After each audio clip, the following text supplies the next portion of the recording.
The silent invasion. They arrived on a Tuesday. No flashing lights. No dramatic entrance. Just a fleet of sleek, obsidian vessels that appeared at the edge of our atmosphere, hovering silently like predators assessing their prey. The world's governments scrambled to respond.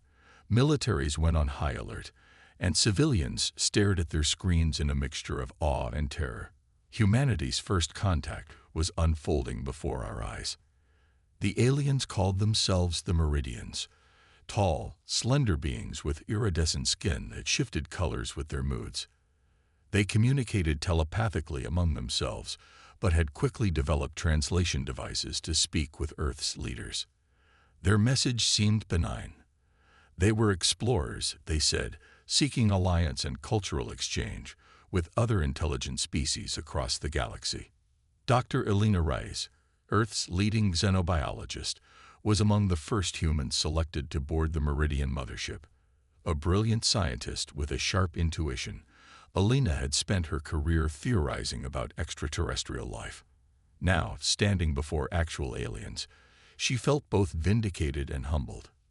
"Your civilization fascinates us," the Meridian ambassador, who called himself Faxon, told Elena during their first meeting.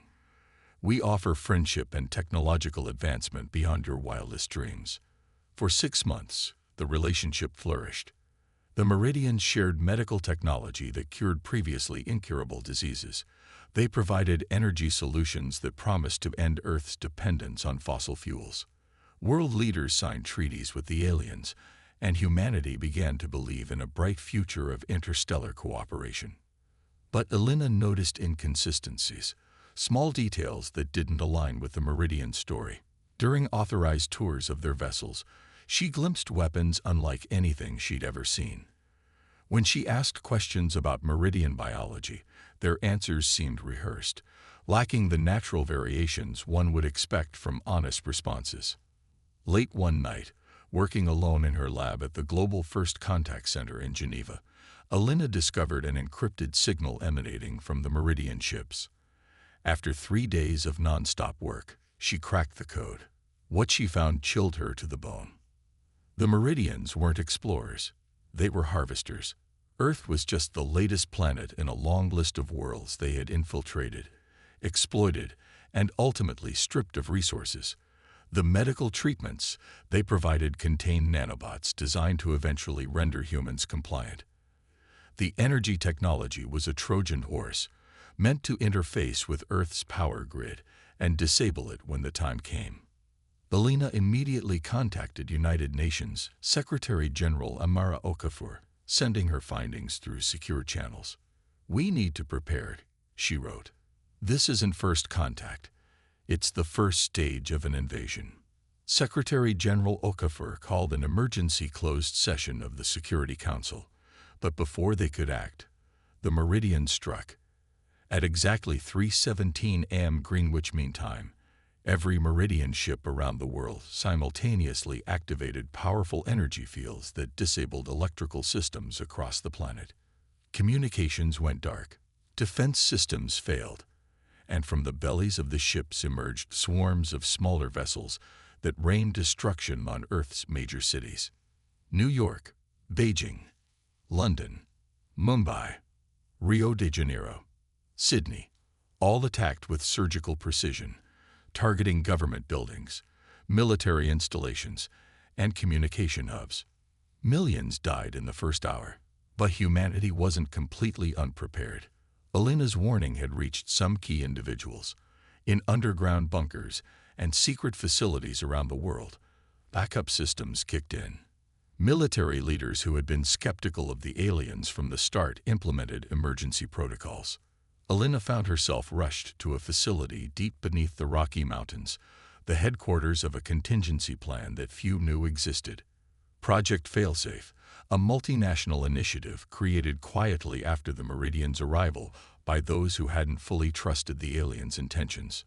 "We have 72 hours, General Quaimabara told Elena as they descended into the facility. "That's how long our shielded systems will stay hidden from their scans.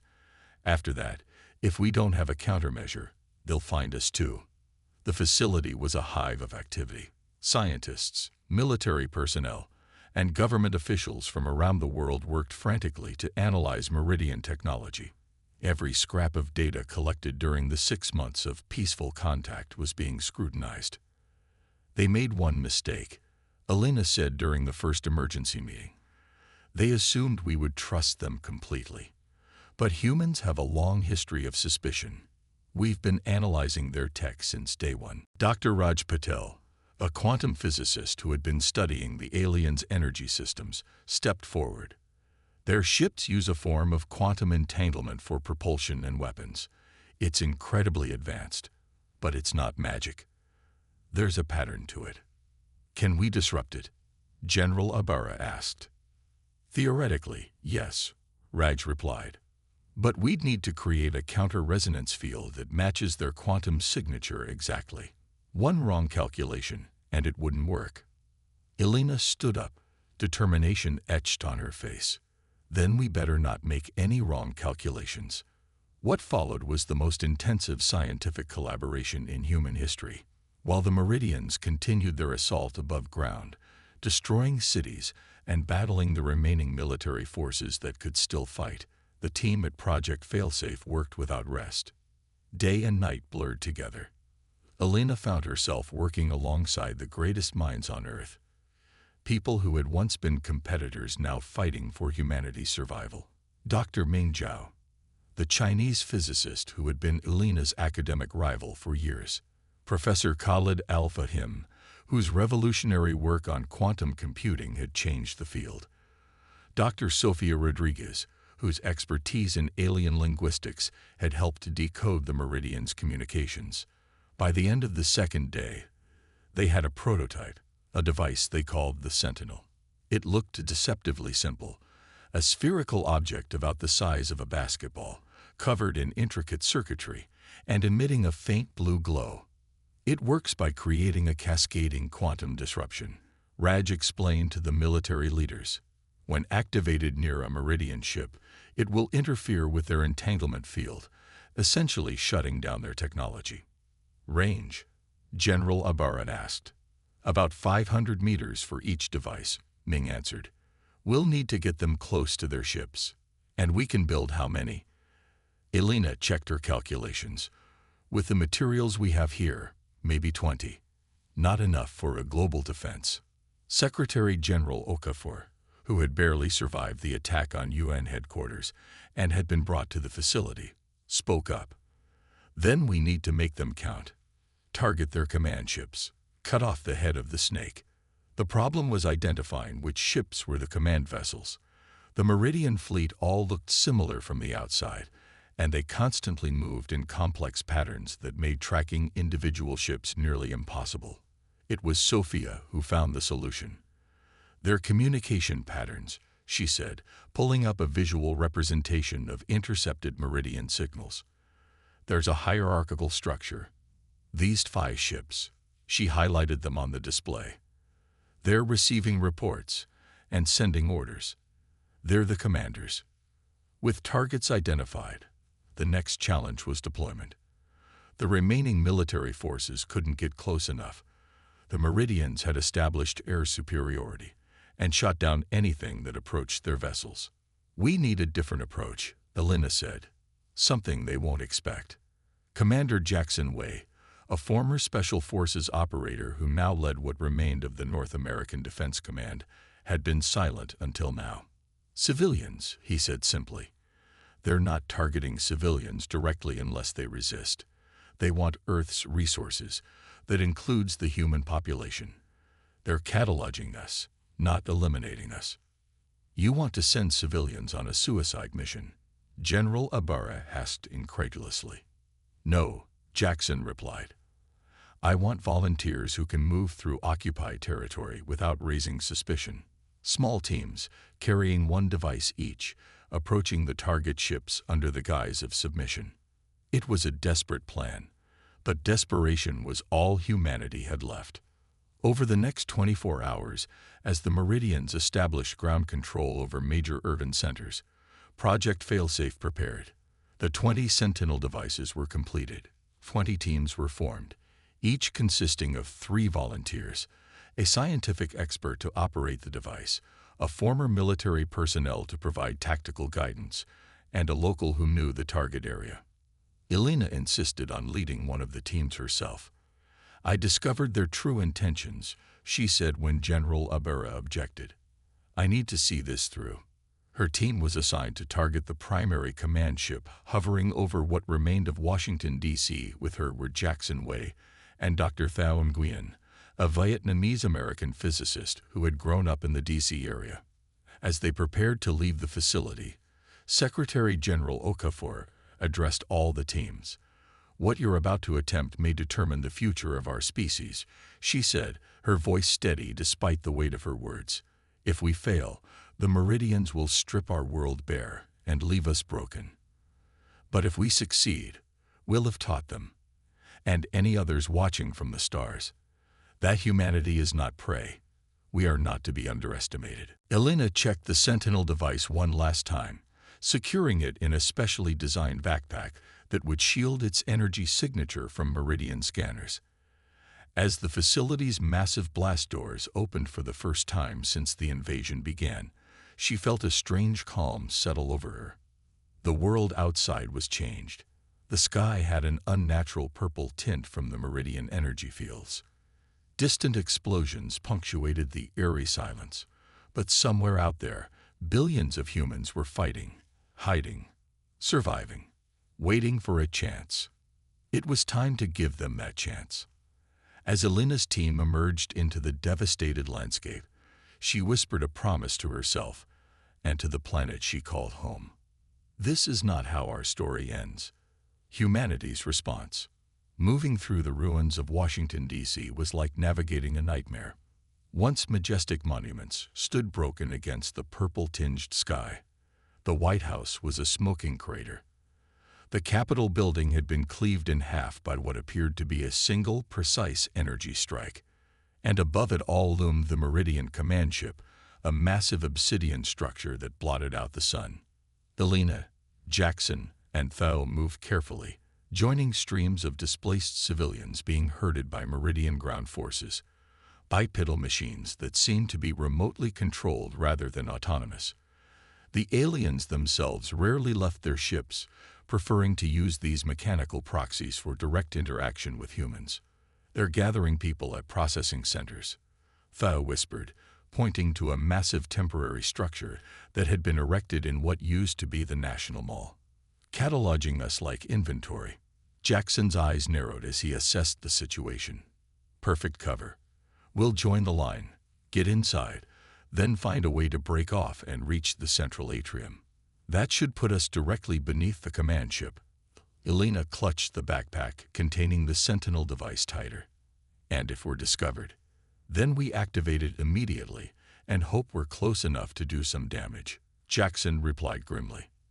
They joined the line of shell-shocked civilians shuffling toward the processing center. No one spoke. No one made eye contact. The collective trauma of watching their world crumble had reduced most people to a state of numb compliance. Inside the center, the process was methodical. Mechanical arms scanned each person, collecting biological data. Meridian symbols flashed on screens, categorizing humans by some incomprehensible alien taxonomy. Those who had skills the Meridians deemed useful were directed to one area. The elderly, very young, and infirm were sent to another. "They're separating laborers from non-laborers," Elena realized with horror. "This isn't just an invasion. It's a colonization." Their turn for processing came.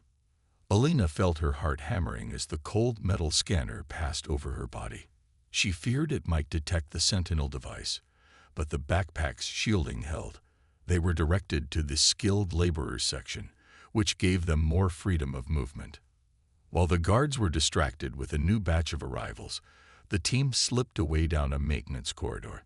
Jackson led them through the labyrinthine structure, avoiding patrols with an almost uncanny awareness of their movements. "How do you know where to go?" Thao asked. "Pattern recognition," Jackson replied quietly. "Every military operation has patterns, even alien ones." They reached the central atrium. an open space directly beneath a transparent section of the roof.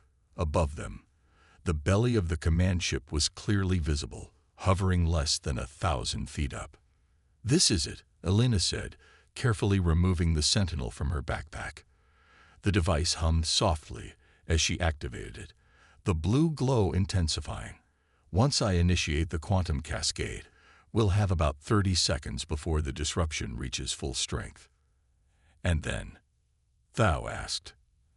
"And then either their systems fail, or ours wasn't calibrated correctly, and nothing happens," Elena replied honestly. Jackson positioned himself at the door, weapon ready. "If it works, there will be chaos.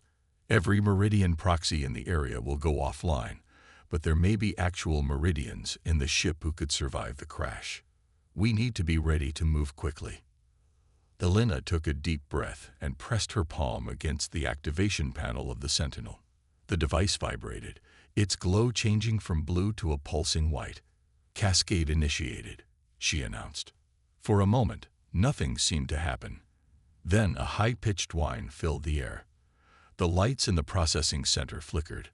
Outside, the Meridian proxies froze mid-motion, then collapsed like puppets with cut strings. And above them, the massive command ship shuddered. The effect was like watching a stone drop into a pond.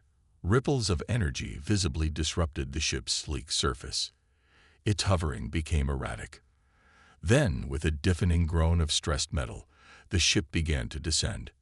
"Run," Jackson shouted. They sprinted for the exit as the ship crashed through the roof of the processing center. The impact was catastrophic. The ground shook violently, throwing them off their feet. Support beams collapsed. Walls buckled. The air filled with dust and debris. Elena felt someone grab her arm. Jackson, pulling her toward a gap in the collapsing structure. They made it outside just as the processing center imploded behind them, crushed beneath the weight of the fallen command ship. All around them, freed civilians were running, shouting, some standing in shock as they realized what had happened. The purple tinge in the sky directly above them had vanished. The Meridian energy field was down. "It worked," Thao said in disbelief, staring at the wreckage. It actually worked. Elena's satellite phone, a special device shielded from the Meridian technology, buzzed. Reports were coming in from around the world. 17 of the 20 teams had successfully deployed their Sentinels. 17 command ships had been neutralized. The effect was immediate and dramatic. Without central coordination, the Meridian forces fell into disarray. Their hierarchical command structure became their weakness. Remove the commanders, and the rest became disorganized. But the fight was far from over. 3 command ships remained operational, and countless smaller vessels still posed a significant threat. The Meridians, realizing what had happened, adapted quickly. They consolidated their remaining forces, focusing on defending their surviving command ships while launching furious counterattacks against human resistance. For 2 weeks, the war raged with renewed intensity. Humanity, emboldened by the first successful strike, rose up against the invaders. Military forces that had been in hiding emerged to coordinate with civilian resistance groups. The remaining Sentinel devices were mass-produced using the template Elena's team had developed, and strikes against Meridian positions became more frequent and effective. Then, just as suddenly as they had attacked, the Meridians withdrew. Their remaining ships pulled back to high orbit, forming a defensive perimeter around the largest surviving vessel. The world held its breath, waiting for the next assault. Instead, a transmission was broadcast globally. A Meridian face on every still-functioning screen on Earth. "We seek Parley," the alien said, its translating device rendering its thoughts into flat, emotionless human speech. "We have underestimated your species' capability and resolve." An emergency session of what remained of the United Nations was convened. Elena, as the foremost expert on Meridian biology and technology, was called to advise. "They're regrouping," General Ibarra argued during the strategy session. "This is a delay tactic while they bring reinforcements." "Possibly," Elena conceded, But our intelligence suggests they're genuinely surprised by our resistance. The Sentinel technology hurt them badly. It's unlike anything they've encountered before. Secretary General Okafor considered this. Then perhaps we have leverage for the first time. The decision was made. Earth would agree to negotiations, but from a position of strength, not submission. A delegation was chosen, military, scientific, and diplomatic representatives from the surviving governments. Alina was among them. The meeting took place aboard a neutral vessel, a repurposed human space station positioned halfway between Earth and the Meridian fleet. Alina found herself face to face with actual Meridians, not just their mechanical proxies. Up close, they were even more alien than she had imagined. Their iridescent skin shifted through colors that had no names in human language. Their eyes, 3 of them, arranged in a triangle, seemed to look through her rather than at her. The lead Meridian, who introduced himself as High Commander Zextal, spoke directly to Secretary General Okafor. Your species has proven unexpected. We have harvested 17 worlds before yours. None resisted effectively.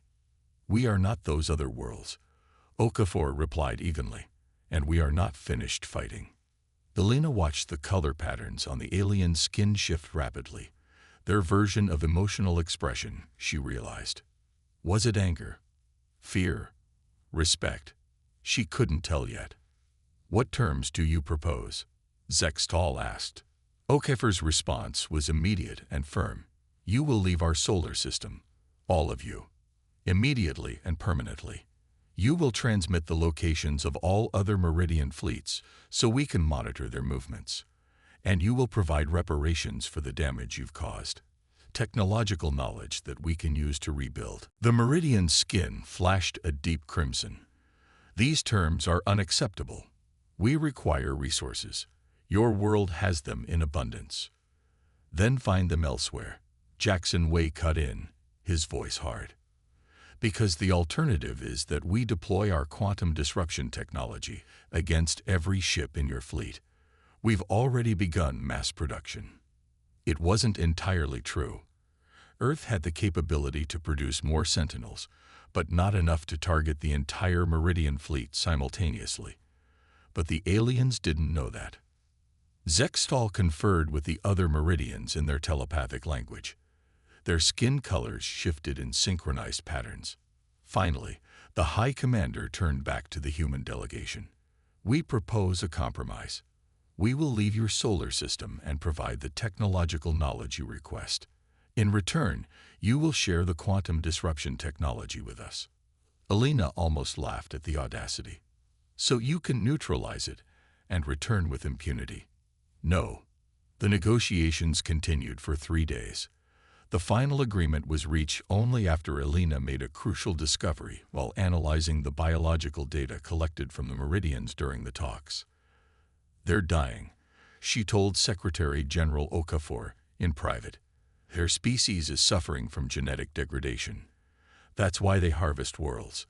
They're looking for compatible genetic material to save themselves. Armed with this knowledge, Earth's position strengthened. The final terms were decisive. The Meridians would leave Earth's solar system permanently.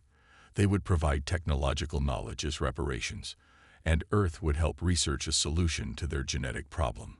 But the research would be conducted on Earth, with strict oversight. Most crucially, the Meridians agreed to transmit a message to their homeworld, and all other fleets. Earth was off-limits. Any future aggression would be met with total annihilation. As the Meridian fleet prepared to withdraw, leaving behind only a small diplomatic contingent for the genetic research program, Alina stood at the observation deck of the space station, watching the massive ships slowly depart. Jackson joined her, his expression contemplative. Do you think they'll honor the agreement? I think they're scared of us now, Alina replied. And fear is a powerful motivator. So is desperation, Jackson countered. If they're truly dying as a species, Alina nodded. That's why the research program is important. We give them hope through cooperation rather than conquest. They watched in silence as the fleet disappeared into the darkness of space. In the months and years that followed, Earth rebuilt. The Meridian technology, now freely shared, accelerated humanity's recovery. Cities rose from the ashes, more resilient than before. Global cooperation, forged in the crucible of invasion, continued through the difficult reconstruction period. The Sentinel technology was refined and expanded. Defense platforms were established throughout the solar system, ready to deploy quantum disruption fields against any future threats. Humanity looked to the stars not just with wonder now, but with wariness. 5 years after the invasion, a breakthrough was made in the genetic research program. Dr. Elena Reyes and her team, working alongside the Meridian scientists, developed a treatment that could halt the aliens' genetic degradation. It wasn't a permanent cure, but it bought them time. Decades, perhaps centuries. Why help them at all? Some asked. After what they did to us, Elena's answer was simple. Because that's what makes us different from them. We can choose mercy even after suffering. We can see beyond survival to coexistence. The Meridian diplomatic contingent, upon receiving the treatment, prepared to return to their homeworld with the research data. Before departing, their ambassador, not Zextal, who had been recalled in disgrace, but a younger Meridian named Ethlor, requested a final meeting with Elena. "Your species confounds us," Ethlor admitted, his skin shifting through gentle blues and greens. "You had every reason to destroy us. You had the means, yet you chose another path." "It wasn't an easy choice," Elena replied honestly, "but it was the right one. We have encountered many species in our expansion," the Meridian said. "Some primitive, some advanced, but none like humans. You are unpredictable." Elena smiled slightly. "Consider that a warning for anyone else who might think of Earth as an easy target. We prefer peace, but we're prepared for war." As Ethlor's ship departed, carrying humanity's message and the precious medical research back to the Meridian homeworld, Elena stood with Secretary General Okafor and Commander Y at the newly established Global Defense Command in Geneva. On the main display, a message was being broadcast continuously into deep space, translated into every alien language encountered during the Meridian occupation, and many mathematical and symbolic formats that any advanced civilization should be able to decipher. It read simply, "Earth stands united. We seek friendship with all peaceful species. But know this, harm us again, and we end you." This is not a threat. This is a promise. It was humanity's final ultimatum to the stars. And this time, the universe was listening.